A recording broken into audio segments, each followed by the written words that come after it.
इस कथा को पूरा सुनना चाहिए। इसे कभी अधूरा नहीं छोड़ना चाहिए। ऐसा करने से माता पार्वती और भगवान शिव दोनों का अपमान माना जाता है। अतः कथा को अगर सुने तो पूरा सुने, अन्यथा इस वीडियो को यहीं पर बंद कर दें। तो चलिए, जो इस चमत्कारी कथा को सुनना चाहते हैं उनके लिए बिना विलंब के इस कथा को शुरू करते हैं। श्री गणेशाय नमः। दोस्तों, एक समय की बात है, दूर किसी नगर में एक साहूकार रहता था। उसके पास धन की कोई कमी नहीं थी, लेकिन फिर भी वह हमेशा ही दुखी रहता था क्योंकि उसकी कोई संतान नहीं थी।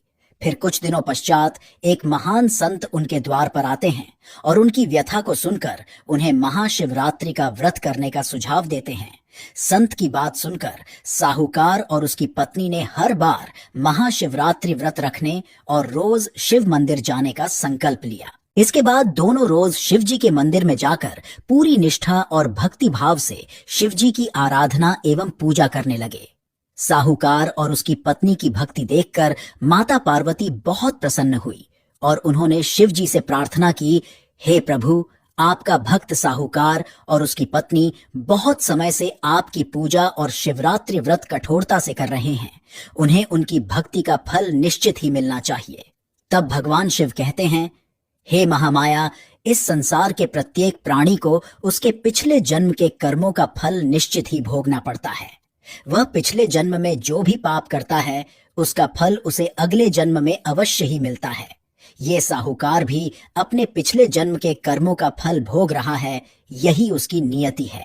फिर माता पार्वती कहने लगती हैं, हे प्रभु, इस संसार में आपके लिए कोई भी कार्य असंभव नहीं है। आप महाकाल हैं, मृत्यु भी आपकी ही आज्ञा का पालन करती है।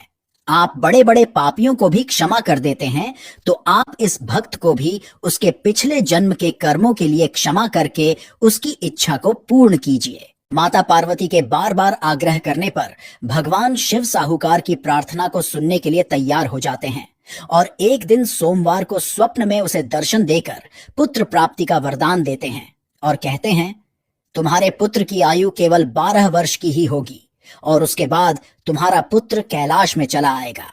सुबह जागने के बाद साहूकार यह बात अपनी पत्नी को बताता है। वे दोनों ही ना तो प्रसन्न होते हैं और ना ही दुखी, किंतु भगवान की इच्छा समझकर स्वीकार कर लेते हैं और फिर से शिव भक्ति में लग जाते हैं। फिर कुछ समय के बाद उस साहूकार को पुत्र रत्न की प्राप्ति हुई, जिससे प्रसन्न होकर साहूकार ने पूरे गांव में धूमधाम से उत्सव मनाया।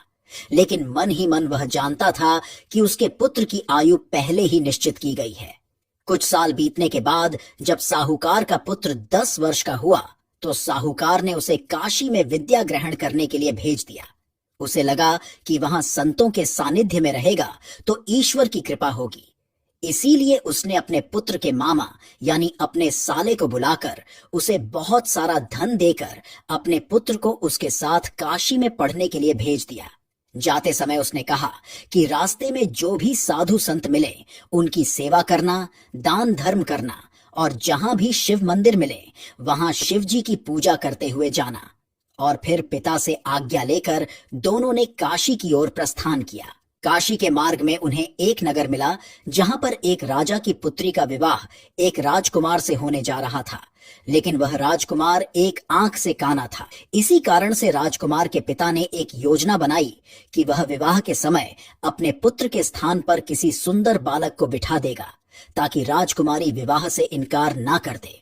उसी समय वहां पर वह साहूकार का पुत्र और उसका मामा पहुंच गए। उस साहूकार के पुत्र को देखकर उस राजा ने उसे कहा कि तुम मेरे पुत्र के स्थान पर राजकुमारी से विवाह करो और मैं तुम्हें बहुत सारा धन दूंगा। फिर उसके मामा ने हाँ कर दी और साहूकार के पुत्र का विवाह राजकुमारी के साथ संपन्न हो गया। लेकिन साहूकार के पुत्र को ये बात बहुत बुरी लगी, इसीलिए उसने राजकुमारी की चुनरी पर लिख दिया कि तुम्हारा विवाह मेरे साथ हुआ है और तुम जिस राजकुमार के साथ जा रही हो वो एक आंख से काना है। मैं तो काशी में पढ़ने के लिए जा रहा था तो राजा ने मुझे उसके स्थान पर बिठा दिया। साहूकार के पुत्र के जाने के बाद जब राजकुमारी ने यह बात पढ़ी तो वह बहुत अधिक क्रोधित हो गई और उसने यह बात अपने पिता को बता दी और उस राजकुमार के साथ जाने से इनकार कर दिया। और फिर वो रोते हुए शिवजी के मंदिर में जाकर शिवजी की पूजा करने लगी और उसने अपने पति को वापस पाने के लिए महाशिवरात्रि व्रत रखने का संकल्प लिया। दूसरी ओर साहूकार का पुत्र और उसका मामा दोनों काशी में पहुंच गए। वहां पहुंचने के बाद उन्होंने बहुत से साधु संतों की सेवा की और दान धर्म करने लगे। इसी प्रकार समय बीतने लगा और फिर जब साहूकार के पुत्र की आयु 12 वर्ष की हुई तो उसके मामा ने काशी में एक यज्ञ का आयोजन किया और सभी ऋषि मुनियों को निमंत्रण दिया। यज्ञ के बाद साहूकार के पुत्र को नींद आने लगी और वह सोने के लिए शिव मठ में चला गया और उसी समय नींद में उसकी मृत्यु हो गई। जब उसका मामा उसे देखने के लिए अंदर आया तो उसे पता चला कि उसके भांजे की मृत्यु हो चुकी है, जिससे वह बहुत दुखी हुआ, लेकिन वह चुप रहा और उसने सभी ब्राह्मणों और ऋषि मुनियों को दान दक्षिणा देकर विदा किया। उसके बाद वह बहुत जोर जोर से मिलाप करके रोने लगा और भगवान शिव और माता पार्वती को पुकारने लगा। उसी समय माता पार्वती और भगवान शिव आकाश मार्ग से गुजर रहे थे, तो माता पार्वती ने उसका विलाप सुना तो उन्हें बड़ी दया आई। उन्होंने भगवान शिव से उसके दुख दूर करने के लिए कहा तो शिवजी कहने लगे, हे देवी, यह उसी साहूकार का पुत्र है जिसकी आयु केवल 12 वर्ष निर्धारित की गई थी। लेकिन माँ तो माँ होती है, उसकी ममता की कोई सीमा निर्धारित नहीं होती। अपने पुत्र को वो कभी दुख में नहीं देख सकती। इसीलिए माता पार्वती मातृभाव से विभोर होकर शिवजी से आग्रह करने लगी, हे प्रभु देखिए, उस बालक के मामा आपके शिव भक्त हैं।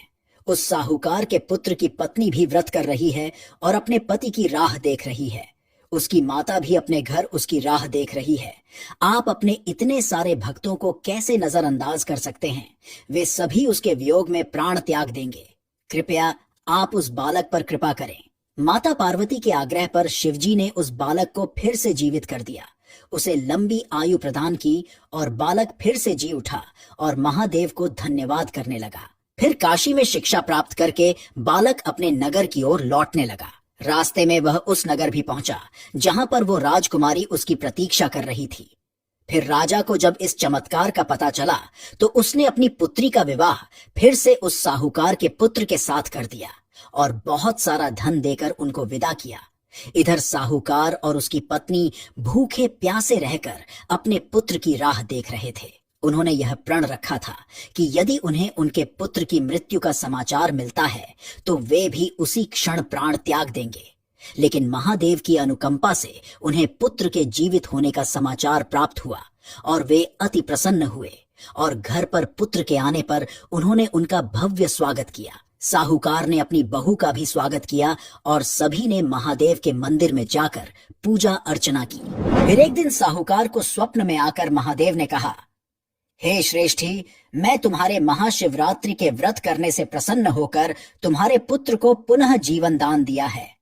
अब जो भी महाशिवरात्रि का व्रत करके तुम्हारी इस कथा को सुनेगा, उसकी हर मनोकामना मैं स्वयं पूर्ण करूंगा और उसे मृत्यु का भय भी नहीं रहेगा। साथ ही अगर जो व्रत करके तुम्हारी इस कथा को नहीं सुनेगा, उसका व्रत भी अधूरा माना जाएगा।